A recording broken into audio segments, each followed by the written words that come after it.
stop it.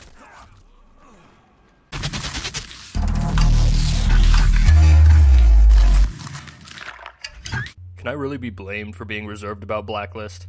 Seriously, to address the elephant in the room, the last few Splinter Cell games haven't been particularly good, to say the least.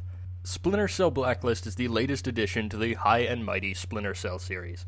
Splinter Cell, as a series, has its focus in action-adventure and stealth. The original game was released in 2002, and since its original debut, the series has bathed in critical acclaim, commercial success, and is considered one of Ubisoft's flagship franchises. Personally speaking, I didn't much care for the last two entries in the series.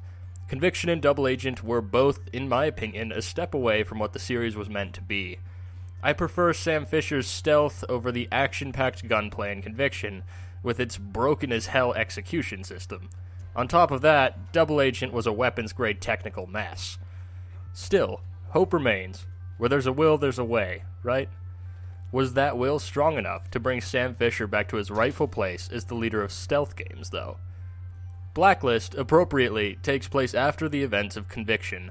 Third Echelon has officially been destroyed, and Sam is back in uniform for the normal military.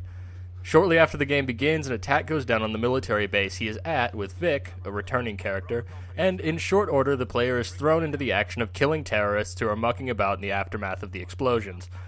After making mincemeat of the cleanup crew of terrorists, Sam is recruited to the newly formed 4th Echelon, cleverly denoted as 4E. As it turns out, the terrorists who attacked the base are also planning the Blacklist, which is a rather weird name for a list of attacks on U.S. targets, with the ultimate goal being forcing the U.S. to remove troops from all foreign soil. We can't have that, obviously. And so, Sam Fisher begins his journey at the head of a small crew on a plane that rivals Air Force One to put the bad guys down once and for all. Rather silly espionage action-adventure story aside, the game plays much like the older Splinter Cell titles, returning to the largely stealth-based focus of gameplay. Fisher can take very, very little punishment, and taking enemies head-on, as one might have done in Conviction, is often a lethal choice. Instead, players must make clever use of the remarkable gadgets that are at Fisher's disposal to attract enemies, trap, and dispatch them one at a time. God, I missed gadgets. Classics return in the form of the Sticky Cam and Sticky Noisemaker, and new gadgets such as the sleeping gas grenades, flashbangs, and proximity mines round out the selection.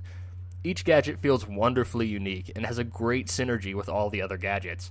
The spy-tastic feeling of throwing down a proximity mine on a wall, then tossing a noisemaker to lure enemies to it, is unrivaled, and reminds me of the old Chaos Theory days. Sam is able to carry 3 of each gadget on his person, generally allowing for just enough to get through an entire mission without running out too many times. There are still ammo caches at checkpoints in some of the levels, which was kind of disappointing, but if you like the challenge of going on without finding the random caches of high-tech stuff laying around, it's pretty easy to ignore them. With gadgets back in the forefront, gunplay has thankfully taken a back burner in the action. Generally speaking, guns weren't even something that I used regularly. It served to make Sam Fisher look like a badass, but that was about it. The only times where firearms became useful were when I had obtained the sniper rifle that could kill heavily armored enemies in one hit, which was a good way to quickly dispatch the rather difficult enemies with little to worry about. Stealth works in the same old light versus dark system that Splinter Cell has used since its creation. Blacklist has a rather strange way of signifying it, which is, well, rather counterintuitive. In order to signal that the player is in the shadow, the lights on Sam's suit light up. Yeah, so I guess it's, stealth lights, or something. The combination of gadget tactics and stealth works very well. It makes the player feel like a badass, which is exactly what the old school Splinter Cell games did, and I'm glad that they have returned to the basic formula. Blacklist also hails the return of versus and cooperative multiplayer. Cooperative missions are littered throughout the world and can offer some pretty nice bonuses in the form of equipment to players who finish them. Most of these missions are not solely cooperative and can be finished alone as well, though for those without friends, there's also a matchmaking system that will pair you up with another agent. I would say that is a good thing, and in my experience it is rather quick, but communicating is fairly difficult with players who do not use microphones, and sometimes playstyles don't exactly mesh. It can lead to a bit of frustration when your partner is constantly getting shot and using excessive force, even when told that if he waited just a minute, the situation could be dealt with quietly. Versus multiplayer returns with the much-loved Spies vs. Mercs. It features several different types of game modes, from classic 2v2, Blacklist 4v4 of the same nature, team deathmatch, and intelligence theft. Each mode has unique objectives and places the players in the shoes of either a merc, who plays the game as a first-person shooter, or a spy, who plays a traditional third-person viewpoint. It was a bit of fun, I suppose.